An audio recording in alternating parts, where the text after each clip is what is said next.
বাংলাদেশের প্রেক্ষাপটে সাইফ হাসান ব্যতিক্রম। নতুন জন্মকে ধারাবাহিকতায় রূপ দিয়েছেন। প্রত্যাবর্তনের পর এবছর 9 ম্যাচে 24-6 হাঁকিয়েছেন সাইফ, এক ম্যাচেই 7টি। এশিয়া কাপে সাইফ হাসানের পুনর্জন্ম এবার আফগানিস্তান সিরিজে দেখিয়েছেন কতটা বদলেছেন, হয়েছেন পরিপক্ক। আন্তর্জাতিক টি-20তে অভিষেক রাঙাতে পারেননি। প্রথম 6 ম্যাচে 42 রান, 6 মাত্র 3টি। ব্যর্থতার গ্লানি নিয়ে বাদ পড়েছিলেন দল থেকে।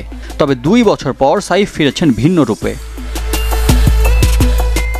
এশিয়া কাপে ওপেন করলেও আফগান সিরিজে খেলেছেন 3-এ, তবে সবখানেই সফল সাইফ। এই সিরিজের আগে কোচ আমাদের জানিয়ে দেন আমি 3 নম্বরে ব্যাট করব, সেই অনুযায়ী প্রস্তুতি নিয়েছি। ক্যারিয়ারের দ্বিতীয় অধ্যায়ে সাইফের পরিসংখ্যান ঈর্ষণীয়। সবশেষ 9 ইনিংসে 14-4-এর বিপরীতে 24-6। কেবল আফগানিস্তানের বিপক্ষে সবশেষ টি-20তে সংখ্যাটা 7। টি-20তে বাংলাদেশের হয়ে এক ইনিংসে সবচেয়ে বেশি 6-এর রেকর্ডে দ্বিতীয় স্থানে সাইফ। আরব আমিরাতের বিপক্ষে সেঞ্চুরি ইনিংসে 9 ছক্কায় প্রথম স্থানে পারভেজ ইমন। 6 ছক্কায় 3 নম্বরে আরেক তরুণ তানজিদ তামিম।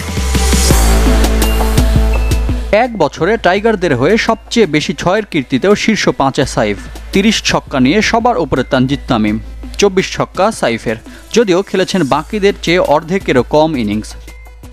গত 2 বছর ধরে এমনভাবে ব্যাটিং করার চেষ্টা করছি, আমি সবসময় ব্যাটিংটা উপভোগ করার চেষ্টা করি, চাপ না নিয়ে নিজের খেলাটা খেলতে চাই। শুধু সাইফ নয়, তারুণের হাত ধরে মূলত বদলে গেছে বাংলাদেশের টি-20 দলও। চলতি বছর জিতেছে টানা 4 সিরিজ, মেরেছে 171 টেস্ট খেলুড়ে দেশের মধ্যে দ্বিতীয় সর্বোচ্চ। ব্যাট হাতে সাফল্যে বদলে গেছে সাইফ হাসানের জনপ্রিয়তাও। আফগানদের বিপক্ষে শেষ টি-20-র পর শুধু ফেসবুকেই তার ফলোয়ার বেড়েছে প্রায় 1 লাখ।